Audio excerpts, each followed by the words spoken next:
और मैं मानता हूं बहुसंख्यक आबादी जिसे जानती है, पहचानती है और समझती है, वह राजभाषा हिंदी है। राजभाषा हिंदी के बारे में एक बात जरूर है कि इसका मूल देववाणी संस्कृत से है, और जब हम भाषा का अध्ययन करते हैं तो दुनिया की जितनी भी भाषाएं हैं, बोलियां हैं, कहीं न कहीं उनका स्रोत देववाणी संस्कृत में, वह वैदिक संस्कृत हो सकती है, व्यावहारिक संस्कृत हो सकती है, इससे जुड़ती हुई दिखाई देती है। और इसीलिए जब हम इस महत्वपूर्ण संगोष्ठी में यहां उपस्थित हुए हैं तो हमें इस बात को ध्यान में रखना होगा कि हिंदी का इस गोष्ठी से संबंध भारतेंदु हरिश्चंद्र ने अपनी निज भाषा के बारे में जो शब्द व्यक्त किए थे कि निज भाषा उन्नति है सब उन्नति के मूल, तो मुझे लगता है कि यह भाव आज भी हम सबको, बरबस हम सबका ध्यान आकर्षित करता है। अगर हमारे भाव और हमारी भाषा ही हमारी स्वयं की नहीं है तो हमारी प्रगति को बाधित करेगी, हर स्तर पर बाधित करेगी। एक बैरियर हमारे सामने होगा हमारी प्रगति के मार्ग पर,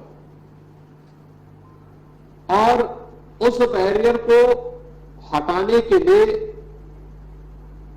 देश के अंदर आजादी के आंदोलन से लेकर के उसके बाद भी, आजादी के आंदोलन के बाद भी हिंदी को लेकर के जो एक आह्वान हुआ, पिछले 10 वर्ष में प्रधानमंत्री मोदी जी के नेतृत्व में देश के अंदर आई सरकार ने देश को जोड़ने के लिए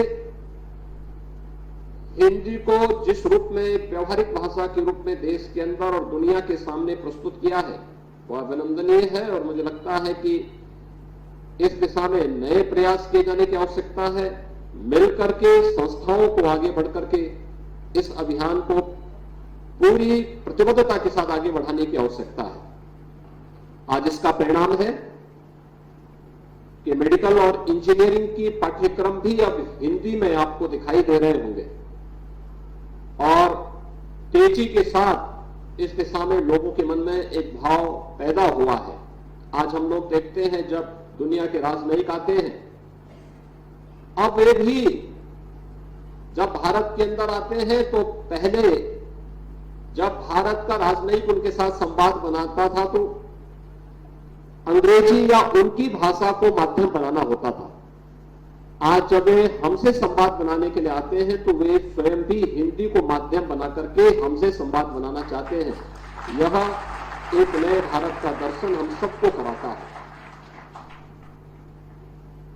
हिंदी दिवस के अवसर पर हम इस अंतर्राष्ट्रीय संगोष्ठी के साथ आज यहां पे जुड़ रहे हैं। भारत के संतों की परंपरा सदैव जोड़ने की रही है, और संतों ने प्राचीन काल से ही, भारत की ऋषि परंपरा ने प्राचीन काल से ही इस समरसता के महत्व को, इस समता मूलक समाज के महत्व को सदैव महत्व दिया है। याद करिए, केरल में जन्मा एक सन्यासी आदि शंकर के रूप में भारत के 4 कोनों में 4 पीठों की स्थापना करता है। आचार्य शंकर जब अपने अद्वैत ज्ञान से परिपूर्ण होकर के आगे की साधना के लिए वे काशी में आए, तो काशी में साक्षात भगवान विश्वनाथ ने उनकी परीक्षा लेनी चाहिए, और उन्होंने इस बात को देखा कि प्रातः काल जब ब्रह्म मुहूर्त में आदि शंकर गंगा स्नान के लिए जा रहे होते हैं तो वह सबसे अछूत कही जाने वाली एक सामान्य व्यक्ति के रूप में वह उनके मार्ग के सामने खड़े हो जाते हैं। तो स्वाभाविक रूप से आदिशंकर के मुंह से निकलता है, हटो, मेरे मार्ग से हटो।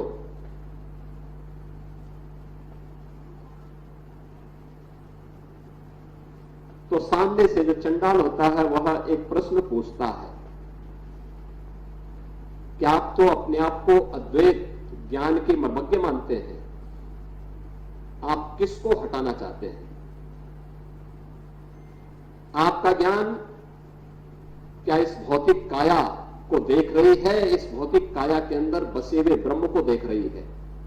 अगर ब्रह्म सत्य है तो जो ब्रह्म आपके अंदर है वही मेरे अंदर भी है। और इस ब्रह्म सत्य को जान करके अगर आप इस ब्रह्म को ठुकरा रहे हैं तो इसका मतलब आपका ये ज्ञान सत्य नहीं है। तो उन्होंने कोई भौचक थे, एक चंडाल के मुंह से इस प्रकार की बात। उन्होंने कहा कि आप कौन हैं, मैं जानना चाहता हूं। उन्होंने कहा कि जिस ज्ञान व्यापी की साधना के लिए, दुर्भाग्य से वो ज्ञान व्यापी आज लोग उसको दूसरे शब्दों में मस्जिद कहते हैं, लेकिन वो ज्ञान व्यापी साक्षात विश्वनाथ ही है।